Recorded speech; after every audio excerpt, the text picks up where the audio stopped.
Yun, magandang araw po sa inyong lahat. Welcome po sa Makapili TV. Breaking news po, Bongbong Marcos isinugod daw po sa ospital. Mukhang na-over din na po itong si Pangulong Bongbong Marcos. Hindi natin alam kung sa sobrang trabaho ba o sa kanyang tinitik na maintenance. Kasi di ba may aligasyon sa kanya si ah, Senator Amy Marcos. So marami nagbibigay ng ah, kanilang mga conclusion na mukhang na-overd itong si Pangulong Bongbong Marcos. Sabi nga nila mukhang bad items daw ang nakuha, substandard, dahil yan naman ang hilig nila, diba, mga substandard na flood control project, mga ghost project. Dito raw ay mukha daw ang nakuha ni Pangulong Bongbong Marcos, substandard daw, so bad items, kaya raw isinugod sa ospital. So ito, panoorin po natin kung ano ba talaga yung totoong nangyari dito kay Pangulong Bongbong Marcos, bakit kailangan siyang dalhin sa ospital. Pero syempre, bago ang lahat, kung hindi ka pa nakasubscribe sa Makapili TV, baka naman pwedeng pakipindot po muna yung subscribe button at the same time, palike na rin po ng video, wala naman pong bayad yan, kaya pindot na. So ito, panoorin po natin. Bongbong Marcos na OD daw. Naku po, patay tayo dyan. Na-ospital daw po si Bongbong Marcos, tinakbo daw sa emergency. Naku, ewan natin ha. Yan ang ating pag-uusapan ngayong araw na to kasi iba't ibang haka-haka ang lumalabas ngayon sa social media. Yung iba tuwan-tuwa. Yung iba naman masama ang loob. Ako sa totoo lang ho, pasensya na ho wag ho kayo magagalit kayong mga Duterte supporter. Pero ako masama ang loob ko. Ayoko ho. Ayokong may mangyaring masama ho kay Bongbong Marcos. Para lang sa kaalaman natin ha. Explain ko sa inyo kung bakit ayaw kong may mangyaring masama kay Bongbong Marcos. Panoorin nyo lang ho itong video na ito para maintindihan ninyo kung bakit ganun ang aking saloobin. Na ayaw kong may mangyaring masama kay Bongbong Marcos. Ayaw ko siyang ma-OD. Ayaw ko siyang lumisan ng mundo na ito. Yan no, panoorin ninyo ha. Para naman wag yung kagad akong hinuhusgahan kasi kayo mga judgmental kayo Title pa Sandali, may buhok. Title pa lang hinuhusgahan nyo na kagad ako mga kababayan. Hintayin nyo muna yung aking paliwanag kung ba't ayaw ko siyang ma-OD. Ano ba yung OD? Banat ba? Over delusional. Hindi. Iba po. Sabihin po ng OD is overdose. Yan po kasi ngayon ang sinasabi ng iba dyan, na overdose daw. Baka naman na overdose na si Bongbong Marcos. Bakit siya na-overdose? Na-overdose sa kape, pwede din, di ba? Na-overdose kaya sa tsaka. Na-overdose kaya sa pagsisinghot ng mga substance na hindi natin alam. Depende yan kung anong overdose. Maraming klase ng overdose. Ako kasi na-overdose na ako ng Wagyu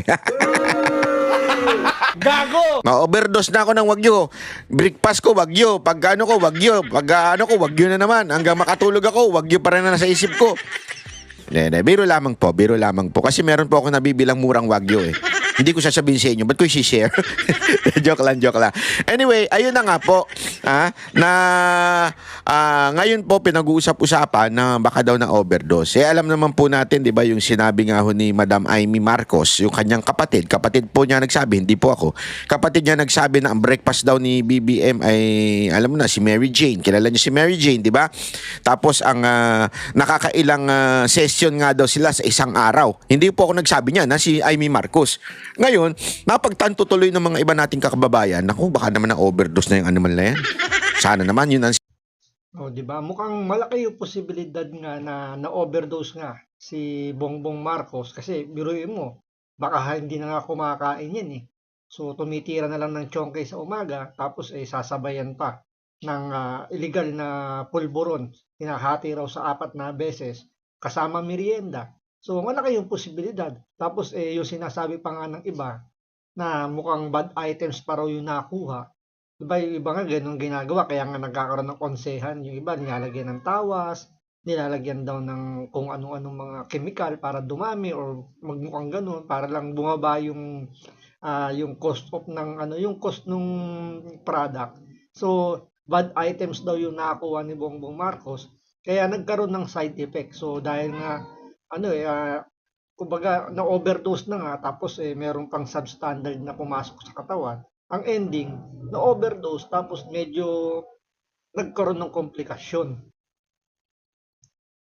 Sana naman yun ang sinasabi ng iba. Ah, Nakikita ko lang sa social media, pinost ko kasi sabi ko doon sa social media ko, doon sa bago kong Facebook account. By the way, Highway, meron pala akong bagong Facebook account kasi alam mo naman, yung mga hindot, ni-report tayo, minus-report tayo, kaya nawala yung Facebook account natin. Meron tayong bagong Facebook account doon. At sabi ko nga doon, kung na-OD, sabi ko, wag naman po sana. Ayoko pong ma-OD si Bongbong Marcos. Tapos nagsabi nung iba, hindi, okay lang yun, ma-OD na siya. Kahit di na makulong. Yan ang pag-uusapan natin ngayon, ha? Kasi alam mo, eto, ladies and gentlemen, this concerns ang buong Pilipinas. Kasi if you would remember, yung kanyang tatay, di ba? Yan din ang issue nung kanyang tatay nun eh. Hindi OD. Ibig sabihin yung issue na may sakit, di ba, yung kanyang tatay. At because of that, ano po, para bagang sinasabi na nung iba na he can no longer lead the country. At kaya iyong mga ibang tauhan niya ay umaabuso na. Yun po ang sinasabi. Ngayon, totoo kaya yun? Na umabuso yung mga tauhan niya nung panahon ng siya po ay may sakit na. Kasi kung makikita ninyo dun sa Made in Malacanang ba yun? O tama. Doon sa Made in Malacanang na pelikula ni Senator Amy na nanggaling po mismo sa anak hindi po nanggaling ko gani-ganino. And doon talagang may sakit na po si Senior Marcos Senior. At doon tila hindi na siya makapagdesisyon at iba na nagdidesisyon. Kaya eventually binitbit na siya ng Amerika sa Amerika. Di ba ho? Yun ang sitwasyon. So ngayon, yan ang tinatanong. pero dito sa sitwasyon ni Bongbong Marcos, wala naman siyang sakit na malala kagaya ng tatay niya, pero inaabuso rin siya ng mga nakapaligid sa kanya. Di ba? Kaya nga kinukonsinte yung pagnanakaw sa gobyerno. Walang alam si Bongbong Marcos na ninanakawan na pala yung Pilipinas. Ang laki-laki ng kanyang confidential at intelligence fund, pero wala siyang alam na ninanakawan na pala. Yung pala, sabi nila, kasama nga daw itong si Bongbong Marcos doon sa mga nagnanakaw sa gobyerno kasi saan ba nagsimula yung budget? Sa executive. Saan ba natapos ang budget? Sa executive pa rin. Sino ba pumipirma doon?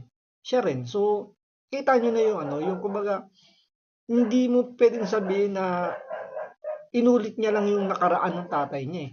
Mas hinigitan pa ni Bongbong Marcos yung tatay niya. Yan ang tinatanong ng taong bayan ngayon. Ito hubang si Bongbong Marcos ay gano'n na rin ba sitwasyon? Kasi mapailang araw na pong hindi nagpapakita in public eyes itong si BBM. At the same time, biglang in-announce ngayon ng Malacanang na siya ho ay dinala sa ospital. For discomfort. Yun lang ang sinabi. Pero tingnan natin. Panoorin muna natin tong balita. May punto naman, di ba, na ilang araw nang di nagpapakita si Bongbong Marcos. Ang hilig pa naman ngayon yan, siya na yung nagre-report ng kung ano-ano. Tulad yung pinakahuli na may na-discover daw na natural gas doon sa Malampaya. Siya pa yung nag-announce imbis na yung mag-announce yung DOE or kung anong mang ahensya ng gobyerno yung dapat mag-announce. Siya na yung nag-announce.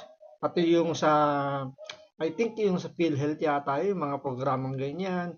Sabi nga nila, kulang na lang pati daw yung Lotto result siya na rin yung magbigay ng update. So medyo alarming yung nangyayari ngayon kasi nga presidente siya tapos may ganyang issue, may ganyang naririnig na hospital nga daw. So kailangan national security ang usapan dito kaya importante sa atin na malaman natin ano ba talaga yung tunay na kondisyon nito ni Bongbong Marcos.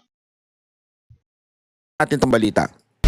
Dinala po si Pangulong Bongbong Marcos sa isang ospital sa Quezon City kagabi. Yan ay matapos umanong makaranas ng discomfort ang Pangulo.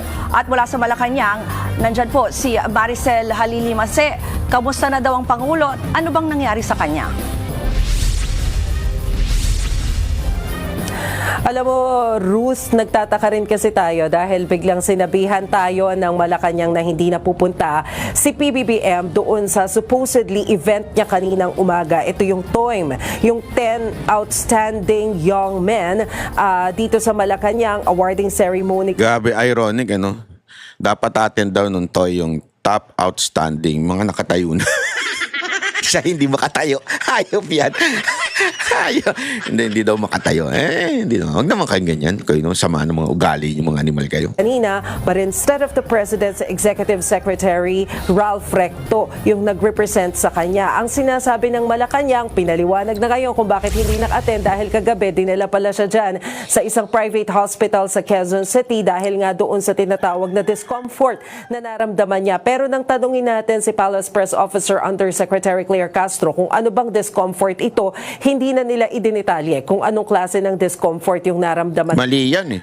Mali ang hindi dinitalye. Kasi okay lang kasi po pagka ordinaryong Pilipino ka na ikaw ay private citizen, hindi ka, walang pakialam ang ibang tao sa iyo. Pero kung ikaw ay presidente, karapatan ng bawat Pilipino na malaman ang kalagayan at health situation. As a matter of fact, di ba, naalala nyo ng panahon ni Pangulong Duterte? Yeah? Binubusisi siya tungkol sa health niya palagi.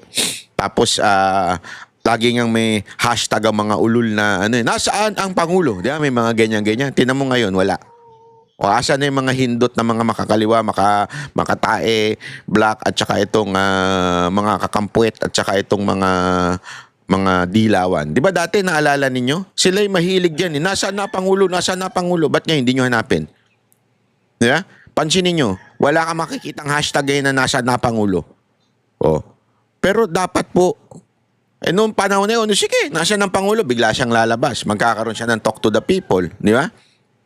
May nagpapahinga siya, mga 3 days, ganun. Pero after nun, lumalabas siya.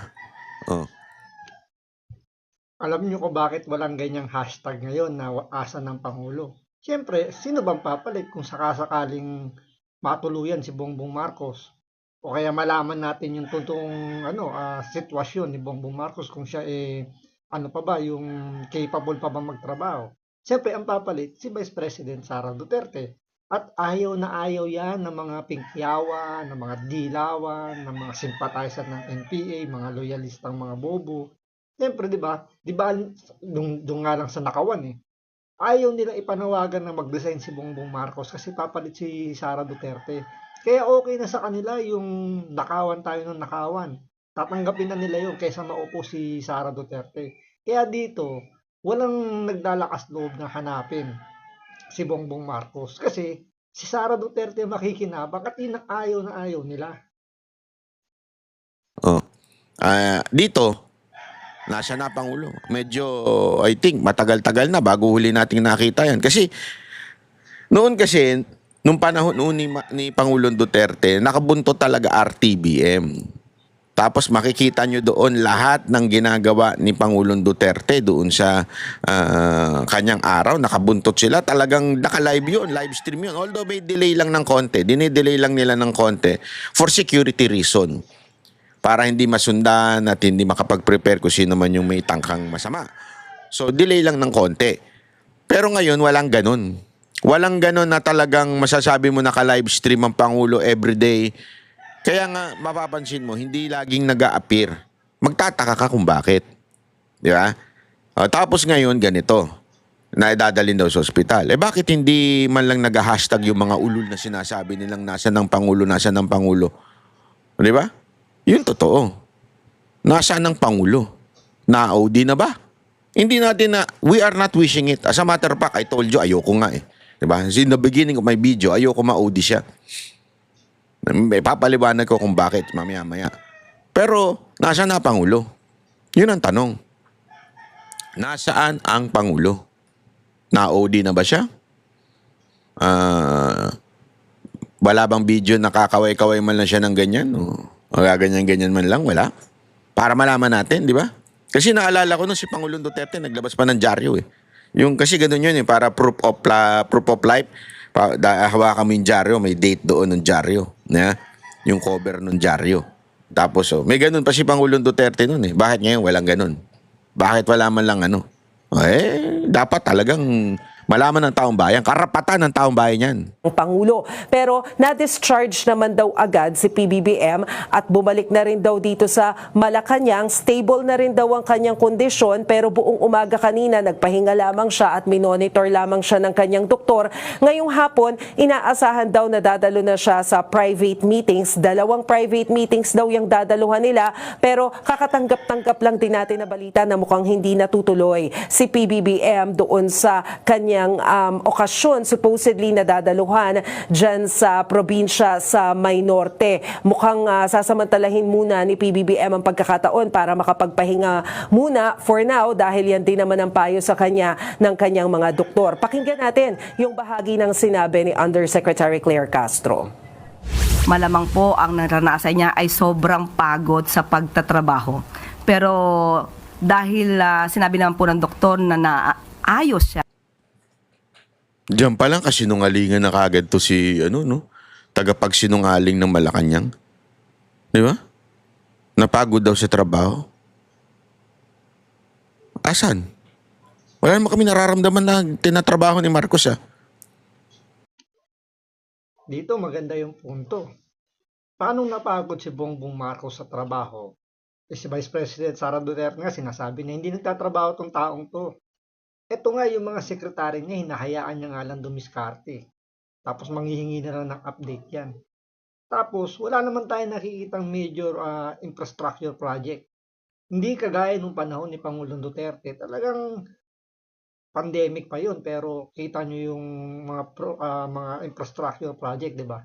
Yun ang totoong nagtatrabaho na nakikita madaling araw, baliktad nga yung oras ni Pangulong Duterte, hindi tulog pag gantong mga may araw, tulog pa siya pero gising siya pag mga bandang madaling araw.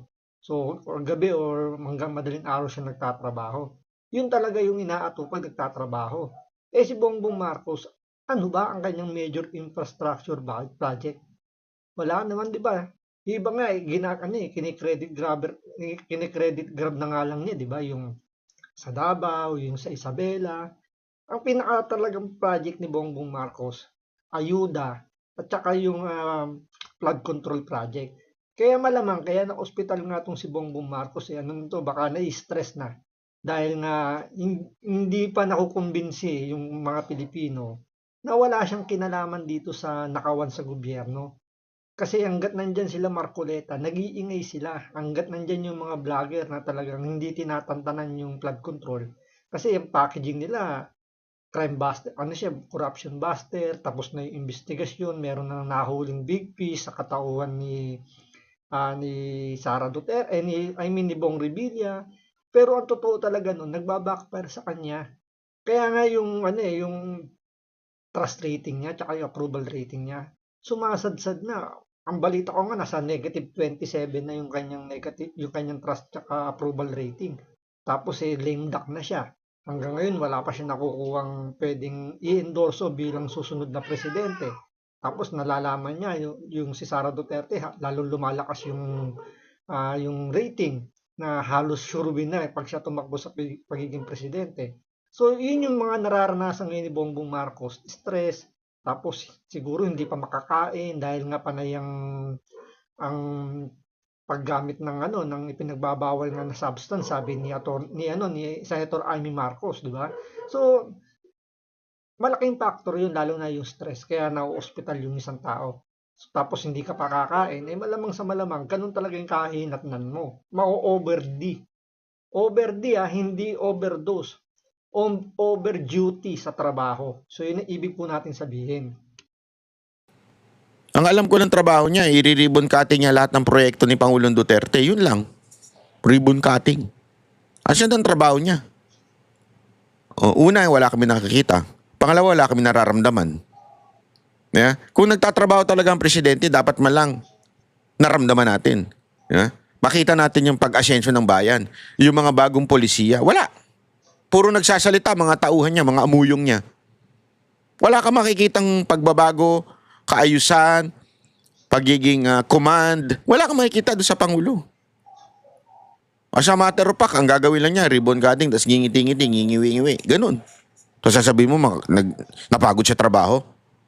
Anong trabaho niya? mag-ano ng foil?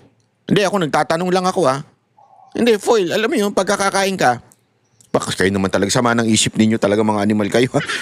Yung di ba, pag, alam mo yung foil, di ba? Pare, mag-iihaw ka ng isda, di ba? Pag ihaw mo ng isda, ilalagay mo ngayon yun sa foil. Bakit? Kasi para pag pinainit mo siya uli, papainit mo na lang siya sa, anong tawag doon?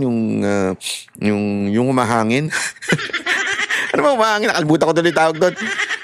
O basta yung may hangin. Air Hindi na uso fryer. yung microwave. Yung hangin na ngayon, tapos ilalagay mo ngayon sa foil yun para hindi masunog, di ba? O di kaya naman, papainit mo, nasa foil. O. Yung ibig sabihin ng foil, kayo talaga, Gago! At maganda naman ang kanyang kalusugan. Siya po ay nasa Malacanang at muli magtatrabaho maya-maya lamang po. Nasa Malacanang daw. Malacanang daw. And Ruth, Ano yun, niwala ba kayo? natin yung reaksyon ng Malacanang tungkol nga dito sa ikalawang impeachment complaint na inihain laban kay PBBM. Nako, may Gaya impeachment ng unang complaint. impeachment complaint, confident daw sila Nako. na ito ay walang mali. Yun, dahil nga sa pagkaka-hospital nga ni Bongbong Marcos, medyo umaano na yung maraming nagsasabi gusto na nila na kunin na raw itong si Bongbong Marcos. Pero ako, honestly, ayokong mangyari yun.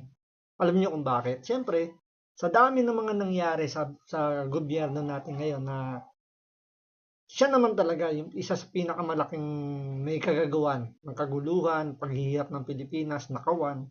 Dapat niya yun, dapat niyang harapin yung kaso na kakaharapin niya. Oo, sa ngayon, medyo hindi pa, kumbaga, hindi pa yan naihahain, hindi pa naisasampa dahil nga sitting president, immune siya sa lahat ng kaso, maliban lang sa impeachment, gaya nung nabanggit na. Pero, sigurado yan, kapag nagpalit ng administrasyon, hindi pwedeng hindi yan masasampa ng kaso. Kaya nga nagagahol ngayon yan si Bongbong Marcos, na-stress ngayon yan na maghanap kung sino yung pwede niyang ipalit para mapagtakpan yung kanyang naging kalokohan itong siya yung nakaupong presidente para hindi siya mapanagot. Kaya nga 'di ba niligay niya si Boying Remulla bilang ombudsman para yun yung magiging panabla niya na para hindi siya imbestigahan. Pero isa pa ring yun, medyo malaking question mark pa rin yun, 'di ba? As long as hindi pa napapalitan si Bongbong Marcos, hindi gagalaw ang ombudsman. Pero once na napalitan na si Bongbong Marcos, iba na yung presidente. Itong si Boying Remulla, pwede itong manggat bigla. Pwedeng siya mismo yung umusig kay Bongbong Marcos para panagutin siya. Kaya magiging exciting pa rin yung magiging 2028 pagbaba ni Bongbong Marcos kung sakasakali nga na may manalong ibang presidente. Sigurado yan, posible, si Boying Remulla mismo ang magsasampa ng kaso laban dito kay Bongbong Marcos. So hanggang dito po muna, maraming salamat po sa panonood. Ingat po kayo lagi. God bless.